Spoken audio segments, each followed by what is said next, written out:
నమస్తే, welcome to NITV Telugu news. ముందుగా headlines.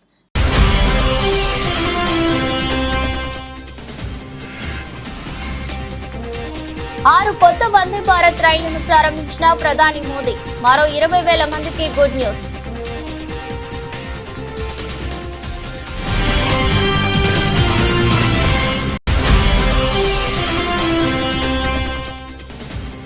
Hydraa చట్టబద్ధతపై కీలక వ్యాఖ్యలు చేసిన కమిషనర్ రంగనాథ్. హైడ్రా చట్టబద్ధతపై త్వరలో ఆర్డినెన్స్ రానుందని వెల్లడి.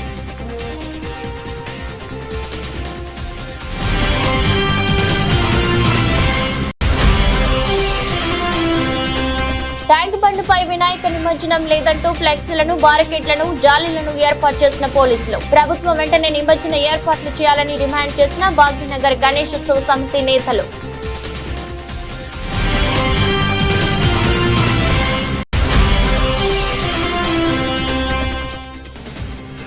ప్లీజ్ మాట్లాడుకుందాం రండి.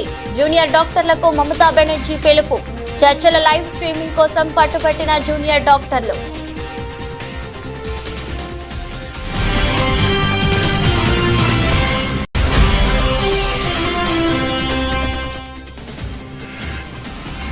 MS ధోనిపై కీలక నిర్ణయానికి వచ్చిన CSK. ఇకంతా BCCI చేతుల్లోనే.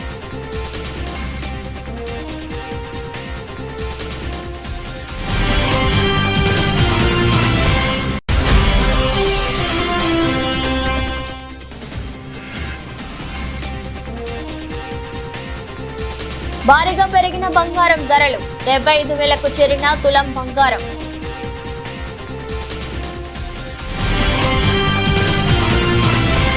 ఈ రోజు వారు కొత్త వందే భారత్ రైలును ప్రధాని మోదీ జెండా ఊపి ప్రారంభించారు.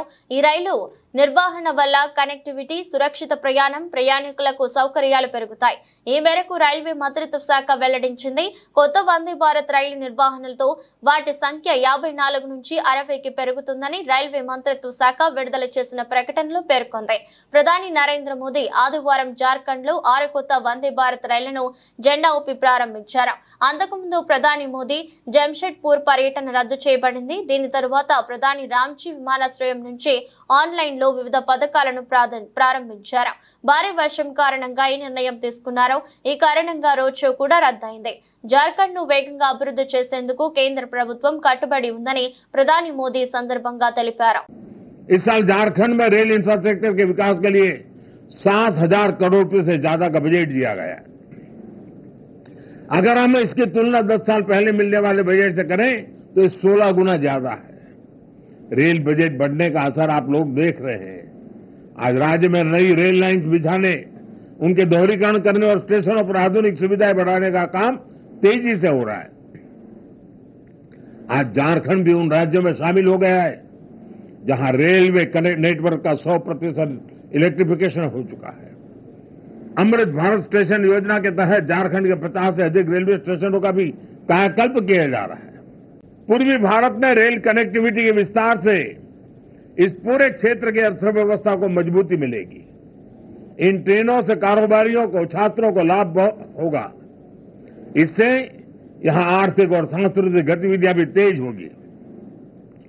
आप सभी जानते हैं, आज देश और दुनिया से लाखों की संख्या में श्रद्धालु काशी आते हैं। काशी से देवघर के लिए वंदे भारत ट्रेनों की सुविधा होगी तो उनमें से बड़ी संख्या में लोग बाबा वैद्यनाथ के भी दर्शन करने जाएंगे। इससे यहां पर्यटन को बढ़ावा मिलेगा। टाटा नगर तो देश का इतना बड़ा औद्योगिक केंद्र है। यातायात की अच्छी सुविधा यहां के औद्योगिक विकास को और गति देगी। पर्यटन और उद्योगों को बढ़ावा मिलने से झारखंड के युवाओं के लिए रोजगार के अवसर भी बढ़ेंगे। ఢిల్లీ సీఎం అరవింద్ కేజ్రీవాల్ సంచలన నిర్ణయం తీసుకున్నారు. ఆమ్ ఆద్మీ పార్టీ కార్యకర్తల మీటింగ్ లో మాట్లాడుతూ తాను నిర్దోషిగా బయటపడే వరకు సీఎం పదవిలో ఉండనని, 2 రోజుల్లో ముఖ్యమంత్రి పదవికి రాజీనామా చేస్తానని ప్రకటించారు. మహారాష్ట్రతో పాటే నవంబర్లో ఢిల్లీలో ఎన్నికలు నిర్వహించాలని తాను అగ్ని పరీక్షకు సిద్ధంగా ఉన్నట్లు స్పష్టం చేశారు. ప్రతి వీధికి, ఇంటికి వెళ్లి తాను నిర్దోషినైతేనే ఓట్లేయాలని ప్రజలను అడుగుతానన్నారు. कोर्ट ने हमें बेल दे दी, अभी बेल तक ही दे सकता था। अब ये केस चलेगा। मैंने वकीलों से पूछा, मैंने कहा मेरा दिल कहता है कि जब तक ये मैं कोर्ट से बरी होके ना आ जाऊं तब तक मैं सीएम की कुर्सी पे नहीं बैठूंगा। उन्होंने कहा जी ये 10 साल चलेगा केस। कोई कह रहा है 15 साल चलेगा केस, कोई कह रहा है 20 साल चलेगा केस। तो केस यह भी लंबा चलेगा। आज कोर्ट जितना कर सकता था, कोर्ट ने हमारे पक्ष में निर्णय लिया है, हमें बेल दे दी। उन्होंने ऐसे कानून में जिसमें बेल मिलनी नामुमकिन होती है, उन्होंने बेल दे दी। आज मैं आपकी अदालत में आया हूं, जनता की अदालत में आया हूं, आपसे पूछने के लिए आया हूं, क्या आप केजरीवाल को ईमानदार मानते हो कि गुनहगार मानते हो?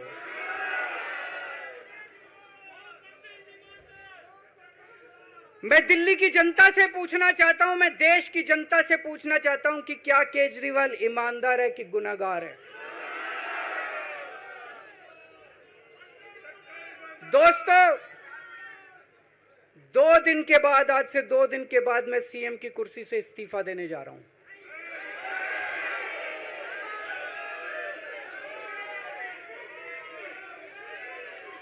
और मैं तब तक सीएम की कुर्सी पे नहीं बैठूंगा जब तक जनता अपना फैसला ना सुना दे। मैं जनता के बीच में जाऊंगा, गली गली में जाऊंगा, घर घर में जाऊंगा, और जब तक जनता अपना फैसला ना सुना दे कि केजरीवाल ईमानदार है, तब तक मैं सीएम की कुर्सी के ऊपर नहीं बैठूंगा।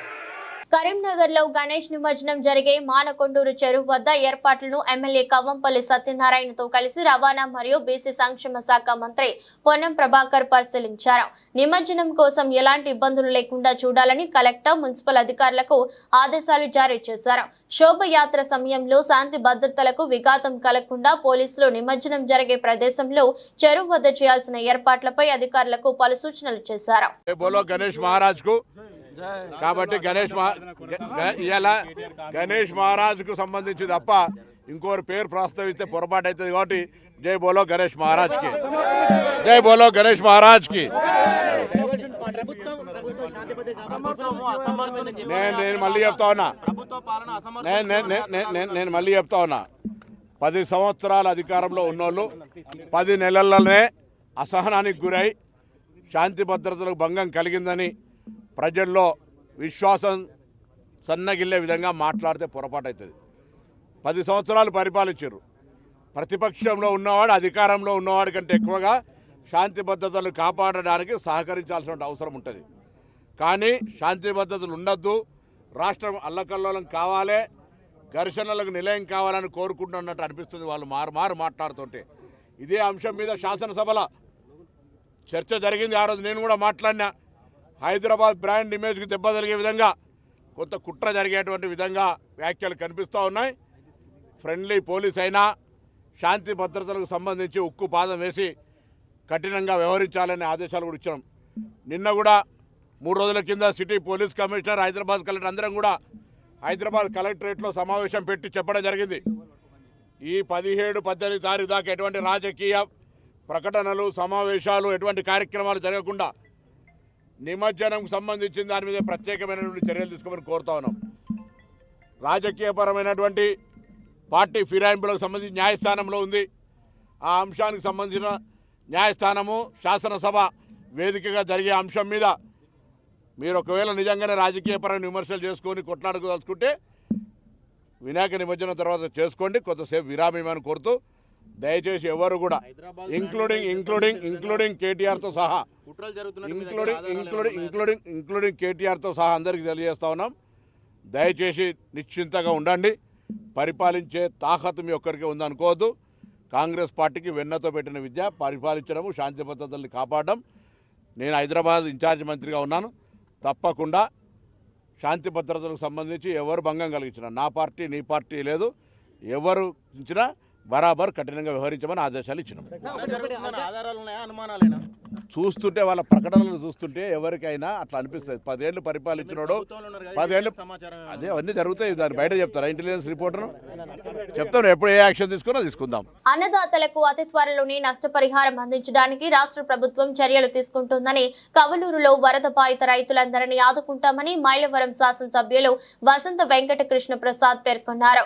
కొండూరు మండలం కవలూరు గ్రామంలో వరద ప్రభావిత ప్రాంతాల్లో దెబ్బతిన్న పంటలను ఎమ్మెల్యే కృష్ణ ప్రసాద్, మైలవరం నియోజకవర్గ జనసేన పార్టీ ఇన్ఛార్జి అక్కల రామ్మోహనరావు ఆదివారం పరిశీలించారు. ఈ సందర్భంగా ఎమ్మెల్యే కృష్ణ ప్రసాద్ మాట్లాడుతూ అధికారులు పంట నష్టం వివరాలు నమోదు చేస్తున్నారని పేర్కొన్నారు.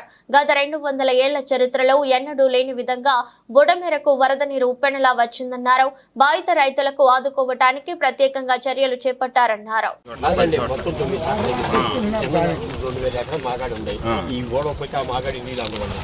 అట్లా కాదండి, ఇప్పుడు మీరు ఊళ్ళో వాళ్ళు రైతులు మీరు చేసుకుంటారా? వరకు నన్ను కాంట్రాక్టర్ పిలిచి చేపిస్తామంటారా? మీరందరూ ఒక మాట అనుకొని ఇప్పుడు ఏ ఊరు పనులు ఆ ఊరు రైతులకి అప్పచెప్తున్నాను, మీరు చేసుకుంటా అంటే ఓకే. అది దిగినా కొద్ది కాదు నా మాట ఎంత అన్నది ఎగనాయి. హిమాలయ ఎక్కాల్లో ఒక మెట్టెక్కాలి కదా, ఒక చోట నుంచి మొదలవ్వాలి కదా, పని చేసుకోవటమే. నేను ఇంత అయితే అంత అయితే నేను చెప్పట్లేదు, ఎంత దిగినా పని చేసుకుందాం. 2, ఇప్పుడు ఈ రోడ్డు కూడా డిస్టర్బ్ అయింది కదా, ఈ రోడ్డు మరి మీరు పోసుకుంటారా? ఇది కూడా హైడ్రాకు చట్టబద్ధతను కల్పిస్తూ త్వరలో ఆర్డినెన్స్ రానుందని హైడ్రా కమిషనర్ రంగనాథ్ వెల్లడించారు. హైదరాబాద్ లో ఏర్పాటు చేసిన మీడియా సమావేశంలో మాట్లాడుతూ కొంతమంది హైడ్రా చట్టబద్ధతపై ప్రశ్నిస్తున్నారని, కానీ ఇది చట్టబద్ధతేనని స్పష్టం చేశారు. కార్యనిర్వాహక తీర్మానం ద్వారా హైడ్రాను ఏర్పాటు చేసినట్లు చెప్పారు. ఆ మేరకు జీవో నంబర్ 99 ద్వారా జూలై 19న హైడ్రా ఏర్పాటైందని వివరించారు. హైడ్రాకు చట్టబద్ధత కల్పిస్తూ అక్టోబర్ నెలలోపు ఆర్డినెన్స్ రానుందన్నారు. హైడ్రాకు విశేష అధికారాలు కూడా రాబోతున్నాయని తెలిపారు. 6 వారాల తర్వాత అసెంబ్లీలో హైడ్రా బిల్లు వస్తుందని, మున్సిపాలిటీలు, నీటిపారుదల, రెవెన్యూ శాఖలకు సహకారం అందిస్తామన్నారు. గ్రే హౌన్స్ టాస్క్ ఫోర్స్ తరహాలో హైడ్రా పనిచేస్తుందని వివరించారు. Shortly, there is an ordinance which is likely to come up probably in the next month or so. దానికి కావాల్సినటువంటి హోంవర్క్ కూడా జరుగుతున్నది. So powers under various acts will be delegated on to Hydraa. ఆర్డినెన్స్కి అంటే దానికి ఫస్ట్ కొంత it is preceded by some ఇప్పుడు వాల్టా కిందో, లేకపోతే ఒక మున్సిపల్ యాక్ట్ కిందో, లేకపోతే జిహెచ్ఎంసీ యాక్ట్ కిందో, ఇట్లా ఇరిగేషన్ యాక్ట్ కిందో, ఇట్లా రకరకాల యాక్ట్స్ కింద ఆ పవర్స్ని డెలిగేట్ చేయడానికి ఆ డిపార్ట్మెంట్స్ నుంచి lot of information is being taken. And తర్వాత ఒక పాలసీ డాక్యుమెంట్ కింద once it gets approved in the cabinet, then an ordinance will be formulated. Ordinance తర్వాత న్యాచురలీ నెక్స్ట్ అంటే అసెంబ్లీ సెషన్లో within 6 weeks it has to be passed as a legislation. So that's how the general ఇది ఉంటుంది. కాబట్టి ఖైరతాబాద్ వినాయకుడి దర్శనానికి నేడు ఆఖరి రోజు కావడంతో భక్తుల రద్దీ భారీగా పెరిగింది. భక్తులు భారీగా చేరుకుని గణనాథుడిని దర్శించుకుంటున్నారు. ఈ సందర్భంగా హర్యానా గవర్నర్ బండారు దత్తాత్రేయ గణనాథుడిని దర్శించుకున్నారు. ఈ సందర్భంగా ఉత్సవ కమిటీ సభ్యులు ఆయనను సన్మానించారు.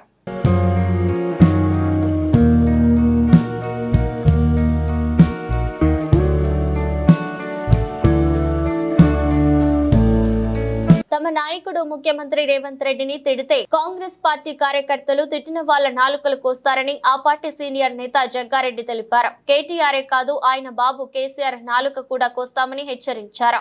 రేవంత్ పై కేటీఆర్ తీవ్ర వ్యాఖ్యలు చేసిన నేపథ్యంలో జగ్గారెడ్డి ఈ మేరకు స్పందించారు. ప్రశాంతంగా ఉన్న హైదరాబాద్ ను చెడగొట్టాలని చూస్తున్నారంటూ బీఆర్ఎస్ పై మండిపడ్డారు. వినాయక నిమజ్జనం కార్యక్రమాన్ని డిస్టర్బ్ చేయాలని బీఆర్ఎస్ ప్రయత్నిస్తుందని విమర్శించారు. పోలీసులు వినాయక నిమజ్జనం బందోబస్తు చూసుకోవాలా లేక బీఆర్ఎస్ నేతల పంచాయతీ చూసుకోవాలని ప్రశ్నించారు. అరకెప్పుడు గాంధీ కౌశిక్ రెడ్డిల గొడవ ఆ పార్టీ అంతర్గత వ్యవహారమని అన్నారు. హరీష్ రావు నీకు సిగ్గుందా అని జగ్గారెడ్డి ప్రశ్నించారు. తెలంగాణ ఏర్పడిన 10 ఏళ్ల తర్వాత ప్రాంతీయ తత్వాన్ని ఎందుకు రెచ్చగొడుతున్నారని మండిపడ్డారు. కేసీఆర్ తాతలు విజయనగరం నుంచి వచ్చారని చెప్పారు. అధికారం పోయిన తర్వాత కేటీఆర్ కు బీఆర్ఎస్ నేతలకు ఏమీ అర్థం కావడం లేదని, అందుకే రోడ్లపై పడుతున్నారని ఎద్దేవా చేశారు. ముఖ్యమంత్రి ఎవరన్నా కాంగ్రెస్ పార్టీ ముఖ్యమంత్రి పనికిమాలన్నా నాలుగే కోసేస్తాం మళ్ళీ వస్తారంటే. పనికిమాలంటే కేటీఆర్ ఉండని వాళ్ళు అయ్యి ఉండని కాంగ్రెస్ కార్యకర్తలు ఎందుకు రెచ్చగొడుతున్నాడు? ఎందుకు కొట్లాడుతున్నారు? ఎందుకు రెచ్చగొడుతున్నారు మీరు కాంగ్రెస్ పార్టీ కార్యకర్తలను? ఏం అవసరం వచ్చింది మీకు? ఇది అవసరమా మీకు ఇదంతా? ఏదైనా పబ్లిక్ ఇష్యూల మీద ఉంటే గవర్నమెంట్ ఉంది, మాట్లాడండి. అసలు చెప్తా ఆగండి. ఇప్పుడు సబ్జెక్టు ఇది కేసీఆర్, కేటీఆర్, హరీష్ రావు సబ్జెక్ట్ ఇదంతా. ఇప్పుడు ఇంకేమైనా డౌట్లా? నేను నాలుగే మా కార్యకర్తలు రెచ్చిపోయి కొయ్యగలరు అని చెప్తున్నా, నోరు మార్పేసుకో.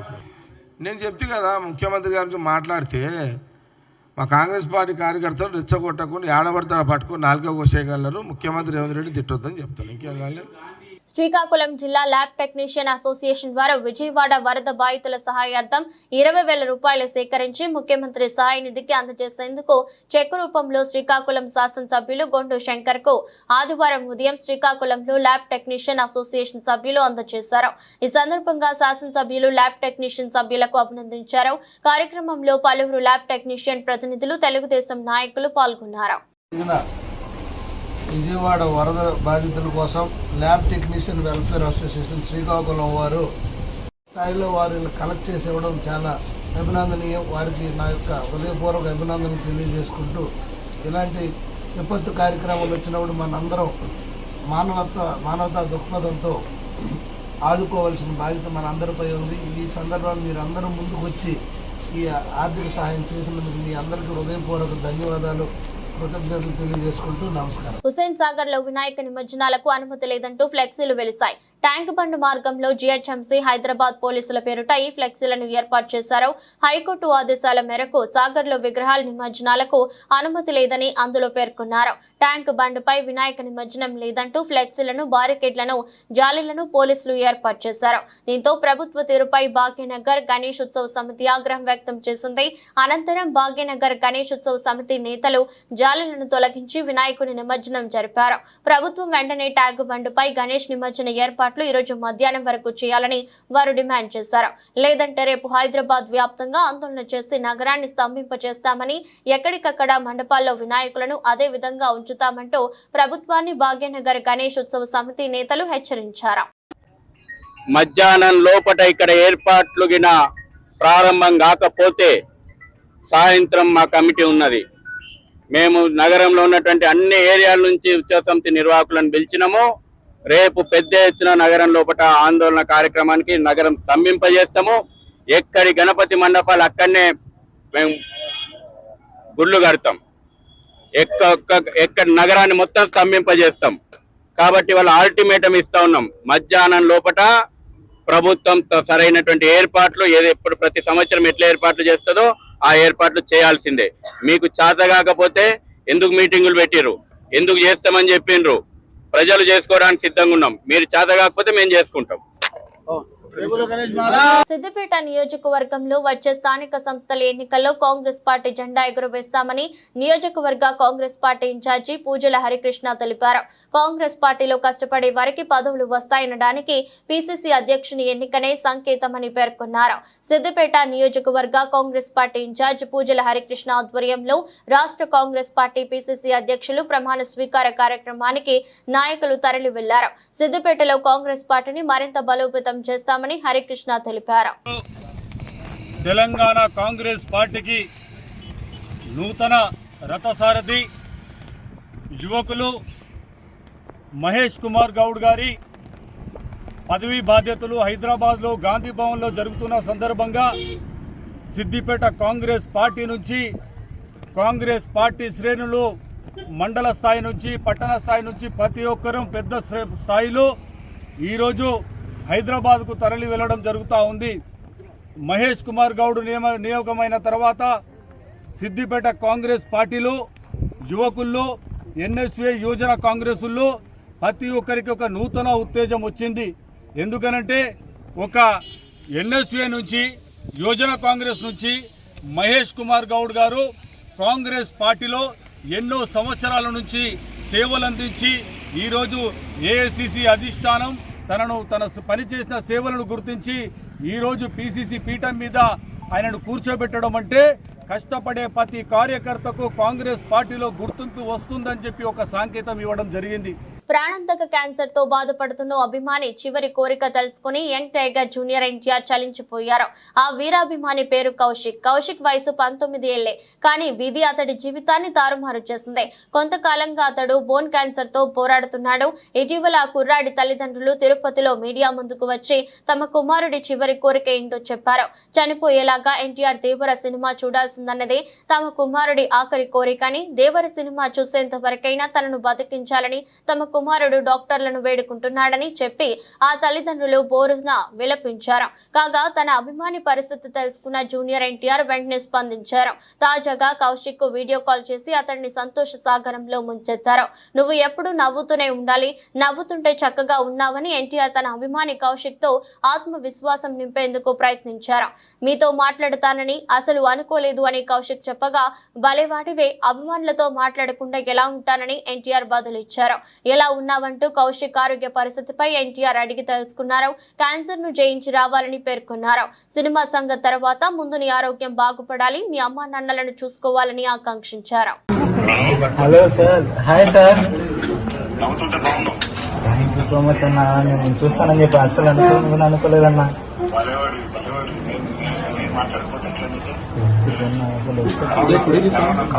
బాగుండన్న, మన ధైర్యంగా ఉందన్న, ఏం ప్రాబ్లం లేదు.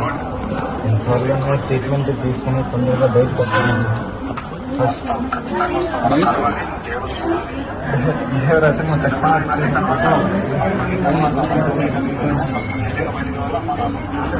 అసలు ఖచ్చితంగా వస్తుంది.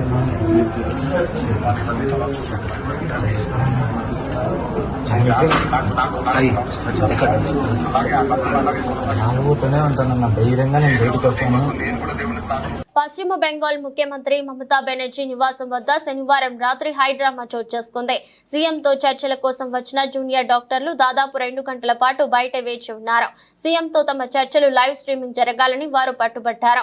దీనికి అధికార యంత్రాంగం ఒప్పుకోకపోవడంతో వారు వెనుదిరిగారు. అంతకుముందు జూనియర్ డాక్టర్ల ప్రతినిధి బృందానికి సీఎం మమతా బెనర్జీ పలుమార్లు విజ్ఞప్తి చేశారు. ప్లీజ్ లోపలికి రండి, మాట్లాడుకుందాం. మీరు కోరితేనే కదా ఈరోజు ఈ మీటింగ్ ఏర్పాటు చేశాం. చర్చలు వద్దంటే కనీసం నాతో టీ తాగి వెళ్ళండి, ఎందుకిలా నన్ను అవమానిస్తున్నారు అంటూ మమతా వాపోయారు. ఈ మీటింగ్ సందర్భంగా రాజకీయాల గురించి మర్చిపోదామని మీటింగ్ లో చర్చించిన అంశాలపై ఓ నివేదిక తయారు చేసి దానిపై తాను సంతకం చేస్తారని హామీ ఇచ్చారు. అంతేకాని మీటింగ్ లైవ్ స్ట్రీమింగ్ కుదరదని, সুপ্রিমকোর্ট অনুমতি ఉంటే తప్ప లైవ్ স্ট্রিমিং చేయలేమని వివరించారు. আমরা এখানে কালীঘাটে মুখ্যমন্ত্রী বাড়ির সামনে দাঁড়িয়ে আছি এবং আমরা বিশ্ববিদ্যালয়ে দাঁড়িয়ে আছি। আমাদেরকে সিনিয়র অফিসিয়ালসরা আসেন প্রথমে কথা বলতে। আমরা তাদেরকে জানাই যে আমরা স্বচ্ছতার দাবিতেই এসেছি। চিফ সেক্রেটারি স্যার আসেন, আমরা জানাই যে স্বচ্ছতার দাবিতে আমরা এখানে এসেছি এবং আমরা লাইভ স্ট্রিমিং চাইছি। ওনারা বলেন যে এটা যেহেতু মুখ্যমন্ত্রীর বাড়ি, তাই লাইভ স্ট্রিমিং করা এখান থেকে সম্ভব নয়। আমরা ওনাদেরকে বলি রিকনসিডার করতে। ওনারা বারবার দফায় দফায় আলোচনা করে আমাদেরকে জানান যে এটা কোনোভাবেই সম্ভব নয়। আমরা নিজস্ব ভিডিওগ্রাফার নিয়ে এসেছিলাম। আমাদের ভিডিওগ্রাফারকে আমরা বলি যে ভেতরে নিয়ে যাওয়ার অ্যালাউ করতে এবং ভিডিওগ্রাফির ফুল প্রসেসটা যাতে আমরাও করতে পারি, দ্বিপাক্ষিক একটা যাতে ভিডিওগ্রাফির ব্যবস্থা হয় সেই কথাটা আমরা ওনাদেরকে রিকোয়েস্ট করি।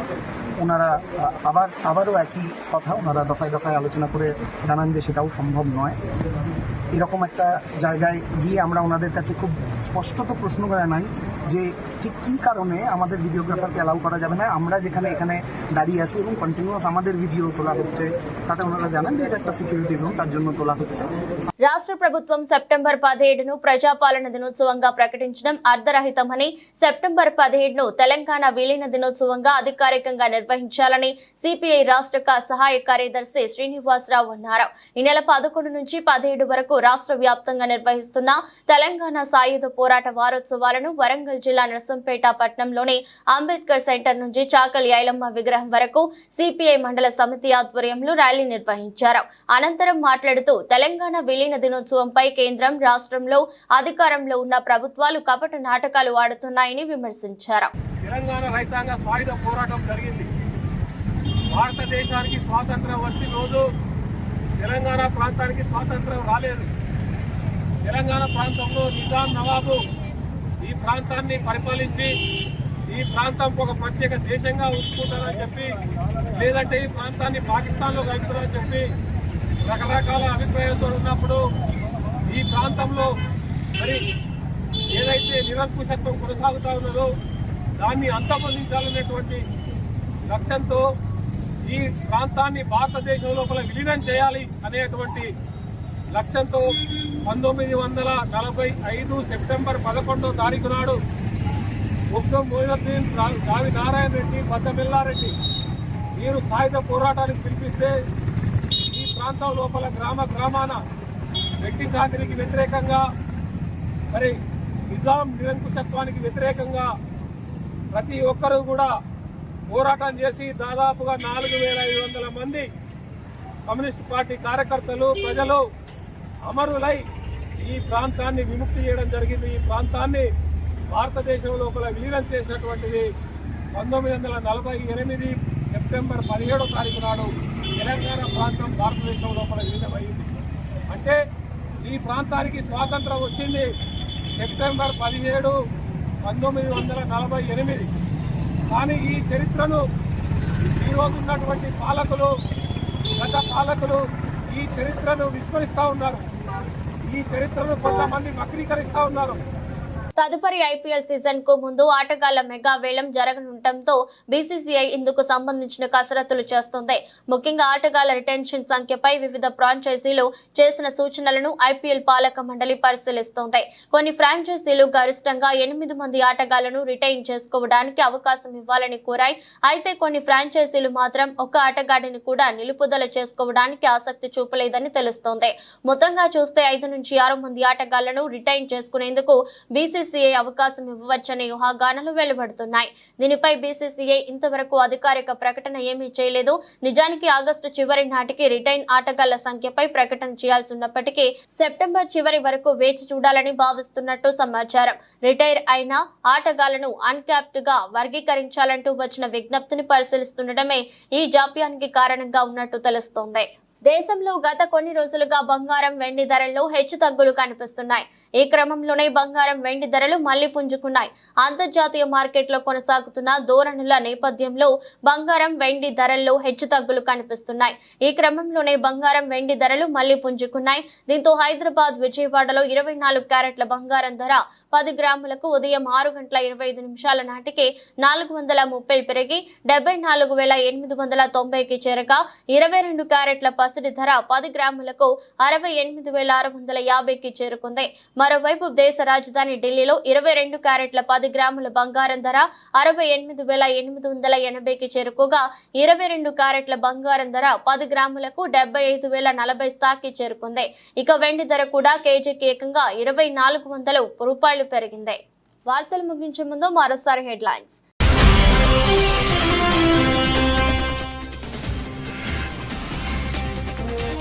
6 కొత్త వందే భారత్ రైళ్లను ప్రారంభించిన ప్రధాని మోదీ. మరో 20,000 మందికి గుడ్ న్యూస్.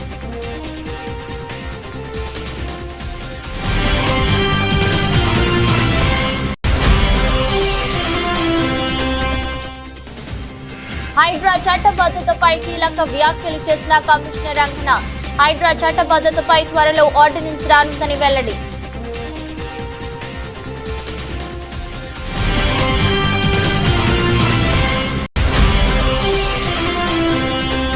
ట్యాంక్ బండ్పై వినాయక నిమజ్జనం లేదంటూ ఫ్లెక్సీలను, బారికేడ్లను, జాలీలను ఏర్పాటు చేసిన పోలీసులు. ప్రభుత్వం వెంటనే నిమజ్జన ఏర్పాట్లు చేయాలని డిమాండ్ చేసిన భాగ్యనగర్ గణేశోత్సవ సమితి నేతలు.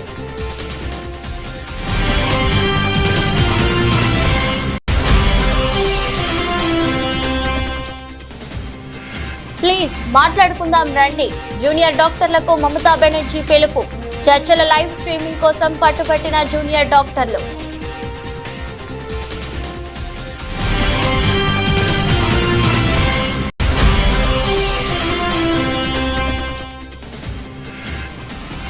ఎంఎస్ ధోనిపై కీలక నిర్ణయానికి వచ్చిన సిఎస్కే. ఇక అంతా బీసీసీఐ చేతుల్లోనే.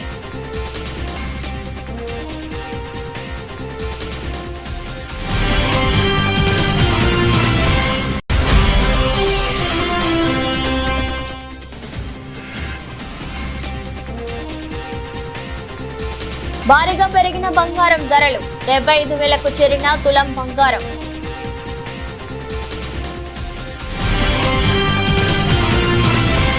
ఇది రోజు బులెటిన్. మరో బులెటిన్లో మళ్ళీ కలుద్దాం. అంతవరకు సెలవు. నమస్కారం.